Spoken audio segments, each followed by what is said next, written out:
कई सालों पहले की बात है। किसी राज्य में एक बहुत सुंदर और दयालु लड़की रहा करती थी जिसका नाम सिंड्रेला था। सिंड्रेला की माँ बचपन में ही चल बसी थी। सिंड्रेला की माँ के जाने के बाद उसके पिता ने दूसरी शादी कर ली थी।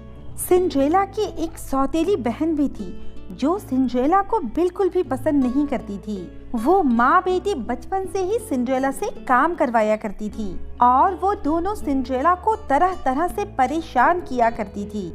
बेचारी सिंड्रेला घर का सारा काम किया करती थी, झाड़ू पोछा, साफ सफाई, खाना बनाना, सब कुछ। उसी राज्य में एक दिन जश्न की तैयारियां चल रही थी। सैनिकों ने प्रजा को महाजश्न के लिए आमंत्रित किया। सभी राजवासियों को सूचित किया जाता है कि महाराज ने एक महाजश्न का आयोजन किया है।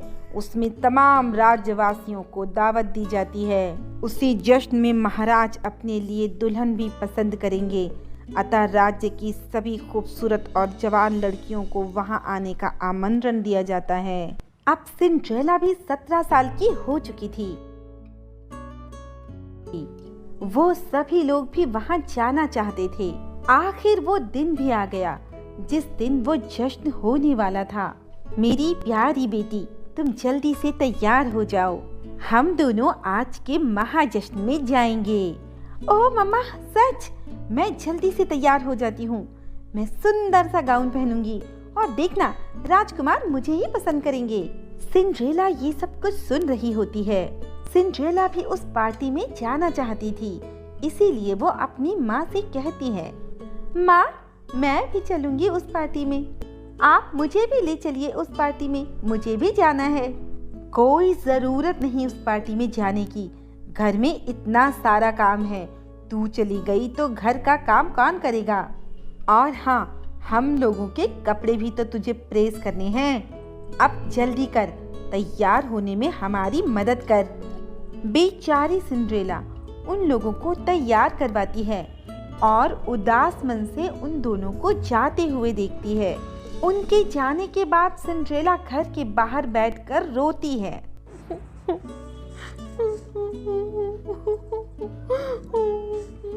मुझे भी उस पार्टी में जाना था, लेकिन माँ मुझे लेकर नहीं गई। माँ तुम क्यों चली गई? माँ तुम क्यों चली गई? आज तुम होती तो मैं भी पार्टी में जाती ना। वहीं ऊपर से नील परी गुजर रही थी। सिंड्रेला का रोना सुनकर नील परी को उस पर बहुत दया आई।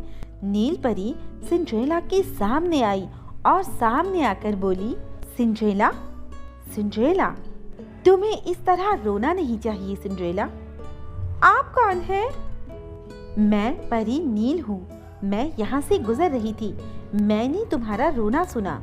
मैं जानती हूँ कि तुम्हारी माँ और सौतेली बहन तुम्हारे साथ अच्छा व्यवहार नहीं करती।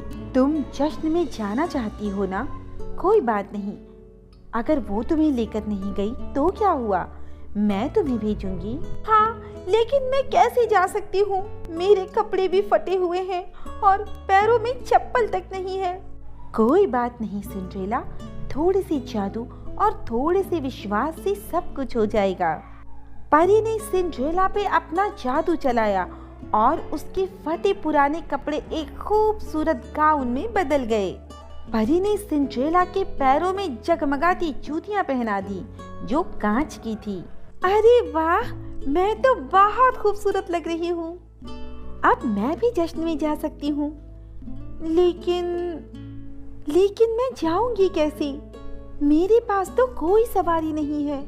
परी ने देखा कि वहाँ एक कद्दू रखा है और कुछ चूहे कद्दू के पास खेल रहे हैं। परी ने अपने जादू से उनमें से एक चूहे को घोड़ा बना दिया और एक चूहे को रथ चालक बना दिया और वहाँ पड़े कद्दू को एक गाड़ी में बदल दिया। ये सब देखकर सिंड्रेला बहुत खुश थी। सिंड्रेला, अब तुम जा सकती हो, लेकिन याद रखना ये जादू सिर्फ रात के 12 बजे तक ही है। तुम्हें रात के 12 बजे से पहले पहले घर लौट आना है, वरना ये सब कुछ अपनी असली सूरत में आ जाएगा। हाँ परी नील, बिल्कुल, मैं 12 बजे से पहले ही वापस आ जाऊंगी। इतना कहकर सिंड्रेला तेजी से वहां से जश्न की ओर निकल जाती है। जैसे ही सिंड्रेला राजकुमार के जश्न में आती है, सभी लोगों की नजर खूबसूरत लग रही सिंड्रेला पर जाती है। राजकुमार ने जैसे ही सिंड्रेला को देखा, बस देखता ही रह गया। वो सिंड्रेला के पास आकर बोला, क्या तुम मेरे साथ डांस करोगी? ओह हाँ बिल्कुल, क्यों नहीं। सिंड्रेला की सौतेली माँ बहनें भी सिंड्रेला को देखती रह गई और वो उसे पहचान ही नहीं पाई।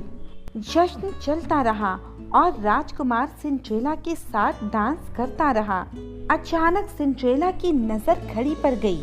उसने देखा कि 12 बजने वाले हैं। सिंड्रेला को परी की बात याद आ गई और वो राजकुमार से अपना हाथ छुड़ाकर भागी।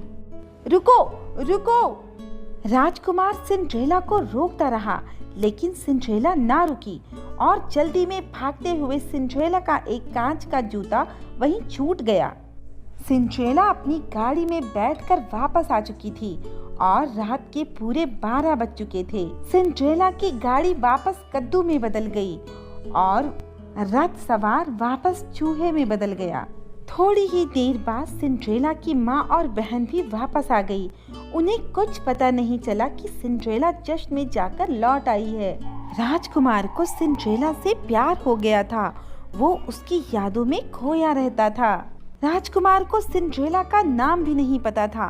वो सोचने लगा कि आखिर वो सिंड्रेला को कैसे ढूंढे।